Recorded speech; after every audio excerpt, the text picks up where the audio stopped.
நம்முடைய இதே தெய்வம் பாரத ரத்னா டாக்டர் எம்ஜிஆர் அவர்களுடைய 38 ஆண்டு நினைவு புதிய நீதி கட்சி சார்பிலே ஆழ்ந்த இரங்கலையும் ஆழ்ந்த மனவருத்தையும் தெரிவித்துக் கொள்கிறோம். புரட்சித் தலைவர் மறைந்து 38 ஆண்டு காலத்திற்கு பிறகும் புரட்சித் தலைவர் பெயர் சொன்னால்தான் வாக்குகள் வரும் என்ற நிலைமையை 13 ஆண்டு காலம் தொடர்ந்து ஆட்சியை நடத்திய புரட்சித் தலைவர் எம்ஜிஆர் அவர்கள் லட்சோபல் லட்சம் தொண்டர்கள் இதே தெய்வமாக வாழ்ந்து கொண்டிருக்கின்ற தெய்வமாக வணங்கிக் கொண்டிருக்கின்ற தெய்வமாக இன்னும் லட்சக்கணக்கான தொண்டர்கள் வழிபட்டு கொண்டிருக்கிறார்கள்.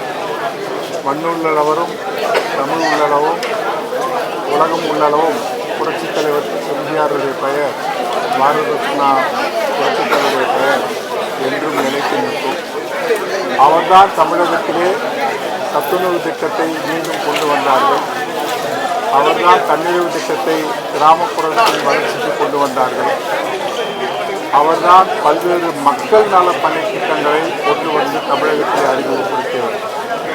13 ஆண்டு காலம் நேர்மையான ஆட்சியை நடத்தி ஒரு பைசா கூட கட்டண உயர்வோ வரி உயர்வோ குடிநீர் உயர்வோ அல்லது வீட்டு வேண்டிய வரியோ இல்லாமல் 13 ஆண்டு காலம் ஆட்சி நடத்தி தமிழகத்திற்கு வழிகாட்டியவர். அப்படிப்பட்ட மாபெரும் தலைவருக்கு இரங்கல் தெரிவிப்பதில் மன நிறைவு அடைகிறது. விஜயனுடைய அரசியல் வருகை எப்படி பாக்குறீங்க? எம்ஜிஆர் மற்றும் ஜெயலலிதாவை முன்னிறுத்துறாரு ஒவ்வொரு கூட்டங்களையும். அவருக்கு இந்த எம்ஜிஆர் மற்றும் ஜெயலலிதாவுடைய ஃபாலோவர்ஸ் வாக்கு போடுவாங்களா?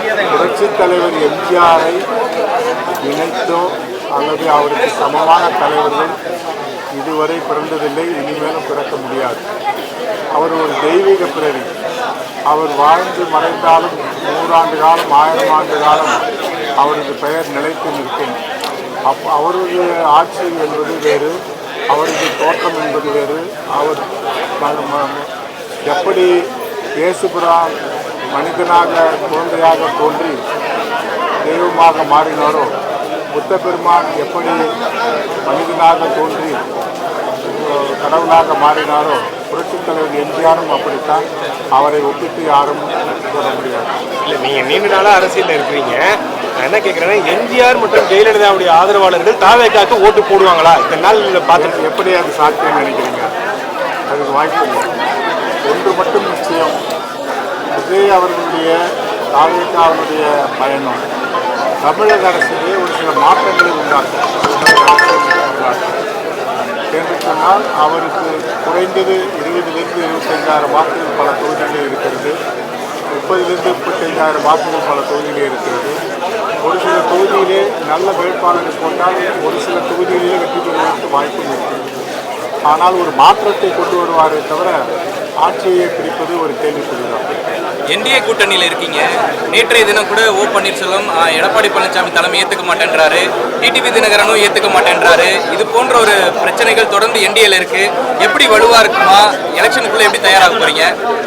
பொதுவாக தமிழகத்தினுடைய வரலாற்றிலே புரட்சித் தலைவர் எம்ஜிஆர் தான் தொடர்ந்து ஆட்சியிலே இருந்தார்கள். 3 முறை முதலமைச்சராக வந்தார்கள். அதற்கு பிறகு ஒரு முறை திராவிட முன்னேற்ற கழகம் அவர் மீது வெறுப்பு வந்தால் அதிமுகவில் வெறுப்பு வந்தால் திமுக, இப்படி மாறி மாறி ஆட்சி வந்திருக்கிறதை தவிர தொடர்ந்து ஆட்சி என்பது இல்லை. அது மக்கள் நிச்சயமாக வரி உயர்வு, மின்சார கட்டண உயர்வுகள், இதுபோன்று பலவிதமான வரி சுமையால் மக்கள் பாதித்துக் கொண்டிருக்கிறார்கள். அது ஒரு ஆட்சி மாற்றத்திற்கு ஒரு வாய்ப்பு இருக்கும்.